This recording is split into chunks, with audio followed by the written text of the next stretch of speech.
सिंह, इसको भी सुनिए। इसीलिए वेद अगर खुदा की किताब थी उस वक्त के लिए थी, उन लोग के लिए थी। आज हमें मानना चाहिए आखिरी किताब कुरान मजीद। अब यहां रोक रहा हूं, जहालत देखिए। वेद अगर खुदा की किताब थी उस वक्त के लिए थी, उन लोगों की थी। वेद खुदा की किताब थी। खुदा की किताबें कितनी है? 4 है, तौरेत, इंजील, ज़बूर और कुरान। अब इसने 8 कर दिया। अब वेद खुदा की किताब होगी तो यजुर्वेद भी खुदा की किताब, सामवेद, अथर्ववेद, ऋग्वेद। अब ये 8 हो गई तो चाहिए जाकिर नाइक को कि इन किताबों पर भी ईमान ले आए।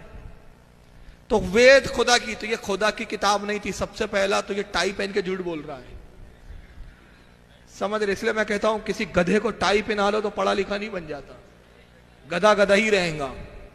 गधा गधा ही रहेगा। उसको टाई और कोट पहना रहे हो तो बहुत स्कॉलर नहीं बन जाता। लोग इसका हुलिया और इंग्लिश से देख के समझते कि बहुत बड़ा स्कॉलर हो गया। अबे अमेरिका का भिखारी भी इंग्लिश में भीख मांगता है, वो हिंदी में भीख नहीं मांगता। और अबू जहल भी अरबी बोलता था, उर्दू नहीं बोलता था।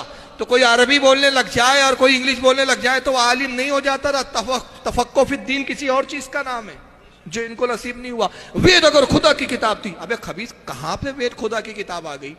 वो तो ऋषि मुनियों ने बनाई। मनुस्मृति में लिखा है कि 4 वेद जो है ये ब्रह्मा ने बनाए हैं इनके। अब ब्रह्मा का हमारे यहाँ कोई तस्वुर ही नहीं। अब उसके बाद इसकी और दूसरी जाला सुनिए। उस वक्त के लिए थी।